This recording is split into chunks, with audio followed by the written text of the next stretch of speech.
Subscribe করুন Sony ৮, click করুন bell icon.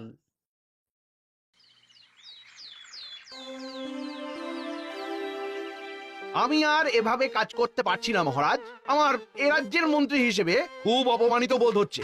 বেশি চুরি চামারি করলে অপমানিত বোধ হয় স্বাভাবিক। কি বললে? হ্যাঁ, আমি চোর? ওসব বাদ দাও তো, আগে বলো তোমার কি সত্যি বোধোদয় হয়েছে? বোধোদয় হলেই ভালো। কারণ চুরি যাওয়া মোহরের পরিমাণ তো ওদিকে আকাশ ছুঁই ছুঁই। এসব কি বলছেন মহারাজ?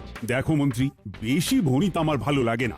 যা বলার তা তাড়াতাড়ি বলুন মন্ত্রীমশাই। এ রাজ্যের একজন ভাঁড়ের বেতন মন্ত্রীর বেতনের প্রায় সমান সমান। তাদের দুজনের বেতনের ভেতরে ফারাক প্রায় নেই বললেই চলে। আমি তো ভাবছি ভাঁড়ের বেতন এই মাস থেকে মন্ত্রীর বেতনের থেকেও বেশ কিছুটা বাড়িয়ে দেব। মহারাজ, আমি বলতে বাধ্য হচ্ছি, আপনি কিন্তু একটু বেশি পক্ষপাতিত্ব করছেন। কোন রাজ্যে এমনটা হয় না। মন্ত্রী মশাই, রাগ করবেন না। আপনি একটু খোঁজ নিলে এটাও জানতে পারবেন যে অন্য রাজ্যের ভাঁড়ের বেতন আর মন্ত্রীর বেতনের ভিতরে কেন অত্যধিক ফারাক রয়েছে। এটা আবার খোঁজ নেওয়ার কি আছে? অন্য রাজ্যের রাজারা তো আর সবাই নির্দিষ্ট একজনের প্রতি পক্ষপাতিত্ব করেন না, তাই সেখানে সবাইকে তাদের পদ অনুযায়ী বেতন দেওয়া হয়। ভুল কথা। আসল সত্যিটা হলো আমার রাজ্যে মন্ত্রীর থেকেও একজন ভাঁড় বেশি কাজ করে, আর অন্য রাজ্যে তো আর সেটা হয় না। বরং আমাদের মহারাজকে এদিক থেকে ভালো বলতে হবে, কারণ উনি কাজের ভিত্তিতে বেতন দেন না। কি সর্বনাশ! যদি মহারাজ কাজের ভিত্তিতে বেতন দিতেন তাহলে মন্ত্রীমশাই ঘরে একদম শূন্য বেতনে যেতেন। মহারাজ, আপনিও হাসছেন? কোথায় আমার অসুবিধাটা একটু বোঝার চেষ্টা করবেন। দেখুন মন্ত্রী মশাই, আপনি না। থামো গোপাল, থামো। তোমার ওই মাথা ভর্তি টাক আর হাতির মতো। মন্ত্রী, তোমার এতবার বেড়েছে, নিজে একজন সভাসদ হয়ে আরেক সভাসদের চেহারা নিয়ে ব্যঙ্গ করছো। ছি ছি ছি ছি। না না না না না না, এসব আমি একদম বরদাস্ত করব না। বেরিয়ে যাও, বেরিয়ে যাও আমার সভা থেকে। যাও যাও। মহারাজ, মহারাজ, আমার কথাটা একবার শুনুন মহারাজ। না না, আমার আর কিচ্ছু শোনার নেই মন্ত্রী। তোমার মন কুমানসিকতায় ভরে গেছে। তোমার শুদ্ধাচারের প্রয়োজন। তুমি যদি নিজেকে এই ধরনের মনোবৃত্তি থেকে শুধরে নিতে পারো, তাহলেই আবার এই রাজসভায় ফিরো, না হলে নয়। আমায় মাফ করে দিন মহারাজ, এমনটা আর হবে না।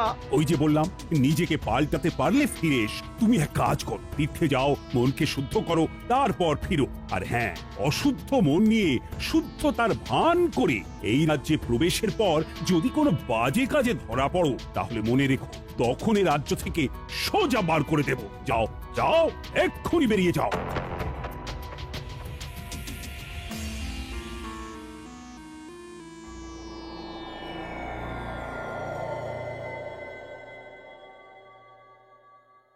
কিরে ঘটে, ব্যাপারখানে কি? মন্ত্রীমশাই আমাদের ডেকে নিজে এমন উদাস হয়ে বসে। কবি টবি হবে নাকি? আমার মনটা খুব খারাপ রে, তার সাথে বেশ রাগও হচ্ছে। কার উপরে?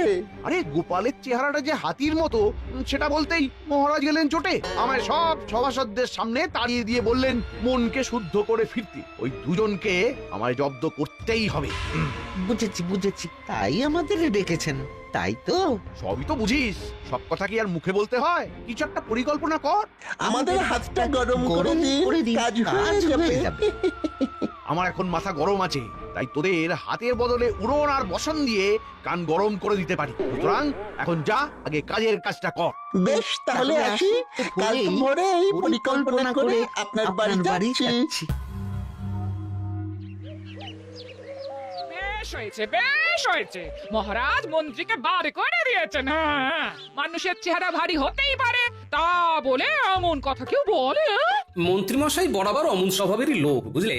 যাদের স্বভাব এমন হয় তারা হাজার চেষ্টা করলেও সহজে বদলায় না। হ্যাঁ, গিন্নি, চেষ্টাটাও সৎ হতে হয়, না হলে এরকমও মানুষ করে যে ভিতরে ভিতরে কোনো চেষ্টা করে না, এদিকে মুখে বলে চেষ্টা করেও কোনো লাভ হচ্ছে না। মানুষ চেষ্টা করলে সব পারে গিন্নি।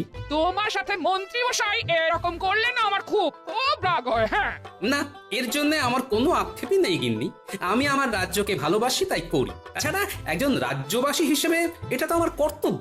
সত্যি, তোমার জন্য না আমার না খুব গর্ব হয় গো। আর আমারও তোমার জন্যে।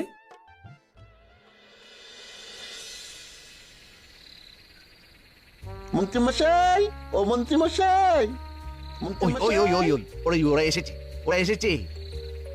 আয় আয় আয়। কিরে বটা, তোর হাতে এটা কি? এটা একটা বহু দূরের রাজ্যের মানচিত্র। আপনাকে এইখানেই শুদ্ধাচারের জন্য যেতে হবে। এই বেটা হতচ্ছাড়া, আমায় শুদ্ধাচারে কোথায় পাঠাবি তা ঠিক করার ভার তোদের দিয়েছি নাকি? আচ্ছা আচ্ছা, শুনুন মন্ত্রী মশাই, শুনুন। এই মানচিত্রর জায়গায় আপনাকে আসলে যেতে হবে না। আপনি বৌঠানকে নিয়ে ওই নিজের শ্বশুর বাড়িতে চলে যান এবং ঠিক 7 দিন বাদে এই রাজ্যে আবার ফিরে আসুন। তারপর গায়ে সাদা চাদর এবং ধুতি পরে কপালে বেশ বড় সড়ো তিলক কেটে সবাই গিয়ে বলুন আপনি শুদ্ধ হয়ে এসেছেন। আপনার মনে আর কোনো জটিলতা নেই। হ্যাঁ, আমায় যদি জিজ্ঞাসা করে কোথা থেকে গিয়ে শুদ্ধাচারী হয়ে এলাম, আর আমার এই মিথ্যে বলার সাথে এই মানচিত্রটারই বা কি সম্পর্ক? বলছি সব বলছি, শুনুন। মানচিত্রটায় যে রাজ্যটা আছে তার নাম পুণ্যি রাজ্য। সে রাজ্যের রাজা একজন পাগলা। তাই তার রাজ্যে যে যায় সে আর বেঁচে ফেরে না। তাই আপনি যেদিন রাজসভায় যাবেন সেই দিন হাতে করে ওই মানচিত্রটা নিয়ে যাবেন এবং সবাইকে বলবেন এই রাজ্যে একজন গুরু থাকেন, তার সান্নিধ্যে গিয়েই আপনার এমন আমূল পরিবর্তন ঘটেছে। আর গুরুর নাম জিজ্ঞাসা করলে যাই হোক কিছু একটা ওই বানিয়ে বলে দেবেন, কেমন? আর বলবেন এই গুরু স্বয়ং কৈলাস পর্বত থেকে সাধনা করে ফিরেছেন। উনি সবার সব ধরনের পাপ গ্লানি মুছিয়ে মৃত্যুর পরে স্বর্গ লাভ করার পথ সুগম করে দেন। বলবেন বাবাজি মহারাজকে নিমন্ত্রণ করেছেন। আপনি এমন ভাবে কথাগুলো বলবেন যাতে ওই মহারাজ এবং গোপাল ওই জায়গায় যাওয়ার জন্য আগ্রহ প্রকাশ করে, আর একবার চলে গেলেই নিশ্চিত মৃত্যু। আর আমারও কেউ পথের কাঁটা থাকবে না। গোটা রাজ্যের আমি রাজা হব। বাহ বাহ বাহ, বাহ রে বাহ বটা ঘটা। আমার সাথে বদমাশি করে করে তোরাও তো দারুণ পরিকল্পনা করতে শিখে গেছিস দেখছি। বাহ, এবার আমাদের মোহর দিন। পরিকল্পনা তো শুনেই নিলেন। এত তাড়াহুড়ো করিস কেন বলতো? বাইরে পরিকল্পনাটাও তো তাড়াহুড়ো করেই দিলাম। তার বেলায় একদম ঠিক। কাজ হবে, মোহর ছড়বে, এইটাই তো নীতি। দাঁড়া দাঁড়া দাঁড়া, আর বাজে বকিস না।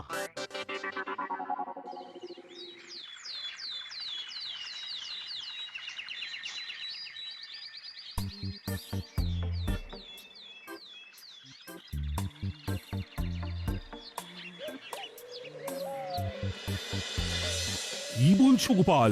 মন্ত্রী সত্যি সত্যি মন পরিশুদ্ধ করতে তীর্থে গেছে? আগে হ্যাঁ মহারাজ, নিজের চোখে দেখে এলাম।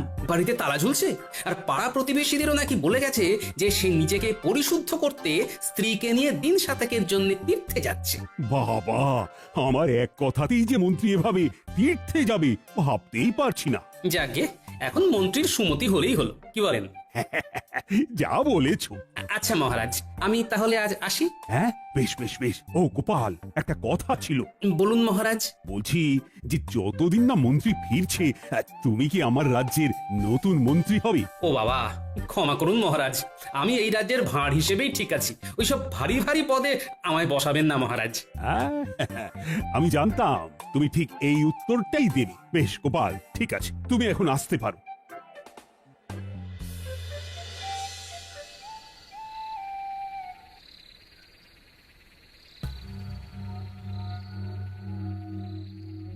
মন্ত্রী মশাই, তার শ্বশুর বাড়ি কেমন ঘুরলেন?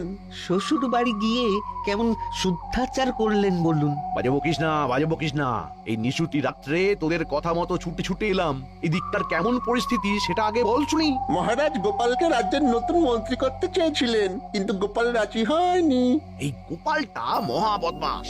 ওকে এই রাজ্য থেকে না তাড়ানো পর্যন্ত আমার শান্তি নেই। কালকে থেকে সবাই গিয়ে আপনি তো আপনার ওই নতুন রূপ দেখাবেন, সবাই দেখবেন গোলে জল। সবাই ভাববে আমি আমার সব জটিলতা কুটিলতা ঝেড়ে একদম শুদ্ধ মনে তীর্থ থেকে ফিরে এসেছি। হ্যাঁ মন্ত্রী মশাই, এদিকে আপনার জন্য একেবারে সাদা বস্ত্র প্রস্তুত করে রেখেছি। সকাল হলে সেই বস্ত্র পরে কপালে তিলক কেটে সবাই যাবেন, কেমন তো? এবং বলবেন হরে হরে হরে হরে, এই নিমিত্ত মাত্রকে মাগো ক্ষমা করে দিও। আর মনে করে মানচিত্রটা কিন্তু নিয়ে যাবেন।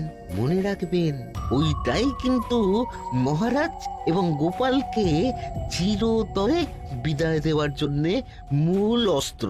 আচ্ছা আচ্ছা আচ্ছা, বুঝেছি বুঝেছি। আমি এখনো অতটাও বুড়ো হইনি যে মানচিত্রের ব্যাপারটা বেমালুম ভুলে যাব।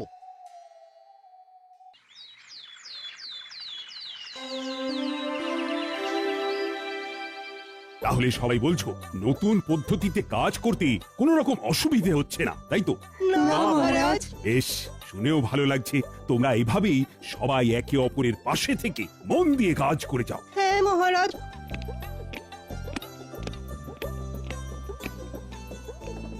আরে মন্ত্রীমশাই, আপনি এমন বেশে, এ তো পুরো ভোল বদল। হ্যাঁ মন্ত্রী, তুমি? এ কি বেশ বদল? শুধু আমার বেশ বদল হয়নি মহারাজ, গোটা আমিটাই বদলে গেছি। আমার এখন পৃথিবীর সব মোহমায়াই বড্ড মেকি মনে হচ্ছে। এখন আমার মন শুধু এইটাই বলতে চাইছে যে আমি নিজের মতো বাঁচতে চাই, আমি আমার মতো ভালো আছি, কারুর সাথে পাঁচি নেই। শান্তি শান্তি শান্তি। মন্ত্রী, ও মন্ত্রী, এ তোমার হলো কি? আমি যে তোমাকে চিনতেই পারছি না। এসব বেটার চাল কি না কে জানে। মহারাজ, আমি আপনার কাছে কৃতজ্ঞ। ভাগ্যিস আপনি আমার মনকে শুদ্ধ করে তোলার জন্য তীর্থে যাওয়ার আদেশ দিয়েছিলেন, না হলে তো আমি আমার সকল পাপ ধুয়ে মুছে মৃত্যুর পর স্বর্গলাভ সুনিশ্চিত করতেই পারতাম না। মন্ত্রীমশাই, আপনার স্বর্গলাভ সুনিশ্চিত, এটা কি সত্যি? হ্যাঁ গোপাল, আমি তো আর আগের মতো নেই। আমি আমার সব পাপ ধুয়ে মুছে করেছি সাফ। তুমিও আমায় ক্ষমা করে দিও। এসো এসো, বরং তোমার পা ধরে ক্ষমা চাই। ভুল স্বীকার করতে এখন আর আমার কোনো দ্বিধা নেই গোপাল। তা কে তোমায় শুদ্ধ হতে সাহায্য করলো শুনি? আর তুমি কোথায় বা তীর্থ করতে গেছিলে? এই দেখুন এই মানচিত্রটা, এই যে এই এই এই এই গোল মতো জায়গাটা দেখছেন, এটা হলো পুণ্যি রাজ্য। আমাদের রাজ্য থেকে প্রায় 150 ক্রোশ দূরে এখানে ধুনি বাবার আশ্রম আছে। উনি স্বয়ং কৈলাস পর্বত থেকে সাধনা করে ফিরেছেন।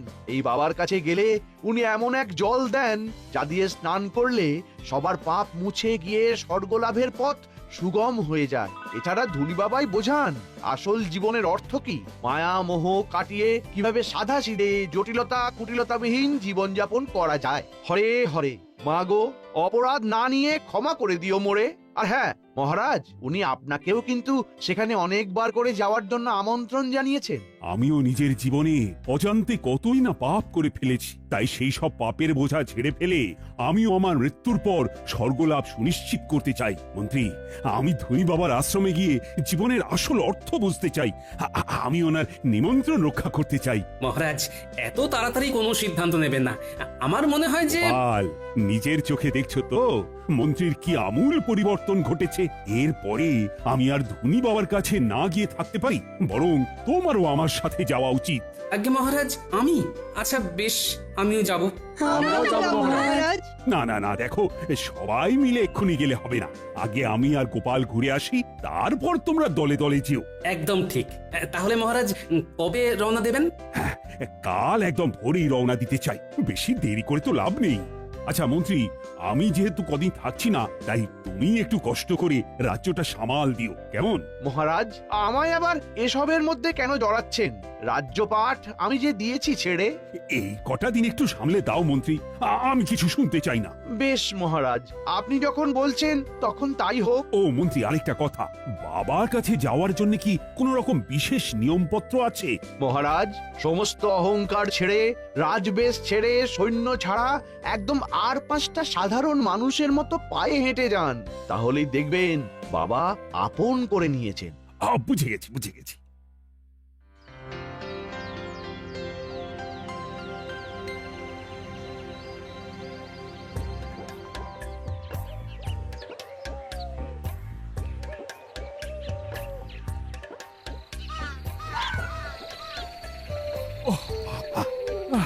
বাবা গো, মা গো, আর কতটা পথ গোপাল? হাঁটতে হাঁটতে পা ফুলে গেল তো। মহারাজ, বুঝতেই পারছি আপনার খুব কষ্ট হচ্ছে, কিন্তু আরেকটু কষ্ট করে ওই বট গাছটা পর্যন্ত চলুন, তাহলে আপনি পুণ্যি রাজ্যে প্রবেশ করে ফেলবেন। ওই বট গাছটা থেকে শুরু হচ্ছে পুণ্যি রাজ্য। গোপাল, ও ও গোপাল, আজ রাত্রিটা থাকবো কোথায় বলো তো? ওই বট গাছের নিচেই কি কাটাতে হবে? হ্যাঁ মহারাজ, আপাতত তাই তো মনে হচ্ছে, কারণ ত্রিসীমানায় তো কোনো বাড়ি দেখছি না। আর মানচিত্র অনুযায়ী আমরা পুণ্যি রাজ্যে প্রবেশ করলেও বাবার আশ্রম আরো খানিকটা দূরে রয়েছে মহারাজ, যেখানে আপনি কাল সকালের আগে যেতে পারবেন না। বেশ, তাহলে গাছের নিচেই রাতটা কাটাই আর কি। পুণ্যি রাজ্যে এসে পুণ্য করতে একটু কষ্ট তো সইতেই হবে। একদম চিন্তা করবেন না মহারাজ, আপনি নিশ্চিন্তে ঘুমন, আমি জেগে আছি।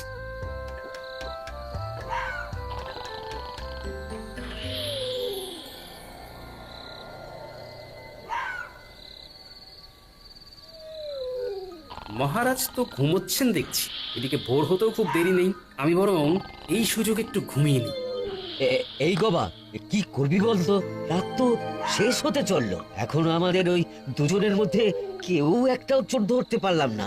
দেখাবা এরকম আমাদের পাগলা রাজার মতন কাউকে নিয়ম তৈরি করতে দেখেছিস? কি যে নিয়ম, প্রত্যেক প্রহরী কি কিনা বাধ্যতামূলক ভাবে প্রতি রাত্রে একটা করে চোর ধরতেই হবে। সত্যি আপাদ মস্তক খ্যাপা রাজা। আরে আরে ওই গবা, ওই দেখ দুজন লোক বট গাছের নিচে শুয়ে, ওদেরকে ভিনদেশি চোর বানিয়ে ধরে নিয়ে যাবি? তাই করি চল, না হলে আমরা আপাদমস্তক পেটে মার খাবো। চল চল ভরি বেটাদের। এই কে কে কে তোমরা হাত পা বাঁধছো কেন? আমরা কিছু করিনি, আমাদের বেঁধো না, ছেড়ে দাও। চল বেটা চল, চোর সাজবি চল।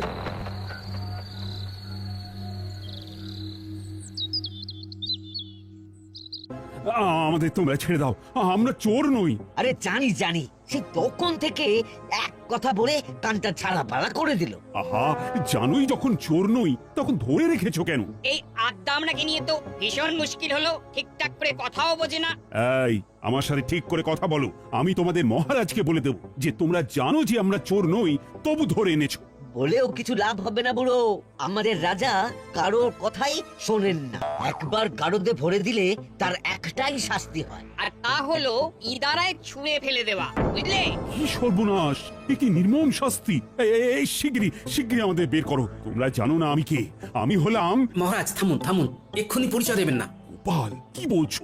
এক্ষুনি না পরিচয় দিলে মেরে ফেলবে আমাদের। ভয় পাবেন না, আমি আছি। ইতিমধ্যেই ফন্দি এঁটে ফেলেছি, সময় মতো সব বলে দেবো। কই কই আমার ভিনদেশি চোরেরা সব কই? এই যে রাজন, এই যে একদম গারদের ভিতরে। বাবা বাবা বাবা বাবা, আমাদের পুরোহিতকে ডাক দাও, শাস্ত্র পাঠক। তারপর সব ব্যবস্থা হয়ে গেলে এদেরকে ইদারার সামনে ফেলার জন্য নিয়ে যাও, আমি মজা দেখবো। গোপাল, তুমি সব শুনলে তো? ভয় নেই, আমি আছি মহারাজ।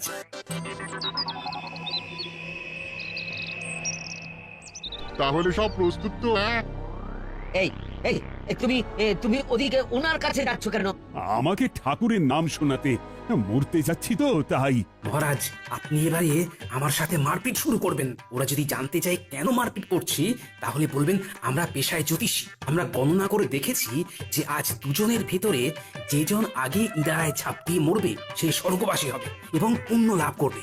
বেশ বেশ, মুক্ত করে দাও দুজনকে, মুক্ত করে দাও। আমি আগে ইদারায় ছাপ দেবো। না, আমি। তবে রে বেটা, দেখ কেমন মারি তোকে। আয় আয়, আমিও মজা দেখাচ্ছি। এ কি?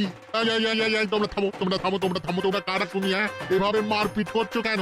আমরা জ্যোতিষী, গণনায় দেখেছি যে আজকে ইদারায় ঝাঁপ দিয়ে আগে যে মরবে সে পুণ্য লাভ করবে এবং স্বর্গবাসী হবে। কি তোমরা চোর নও? আজকে যে ছাপ দেবে সে স্বর্গবাসী হবে, পুণ্য লাভ করবে।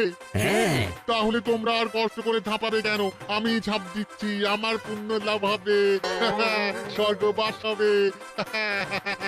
দুটোরই প্রয়োজন আছে। এই 1 2 3।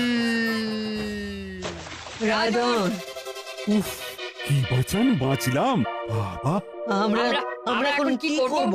তোমরা শিগগির আগে ওনাকে তোলার ব্যবস্থা করো। আসলে আজকে এরকম কিছু ঘটবেই না। আর আমরা কেউ জ্যোতিষীও নই। উনি হলেন কৃষ্ণনগরের মহারাজ রাজা কৃষ্ণচন্দ্র, আর আমি হলাম গোপাল ভাঁড়। আমরা এখানে ধনী বাবার আশ্রমে যাব বলে এসেছিলাম। কি ধনী বাবার আশ্রম? কিন্তু এখানে তো এইরকম কোন আশ্রম নেই। ঠিক বলছো? হ্যাঁ ও ঠিকই বলেছে। বেশ বুঝে গেছি আসল ব্যাপারখানা কি। আমরা চললাম, তোমরা ওনাকে বাঁচাও।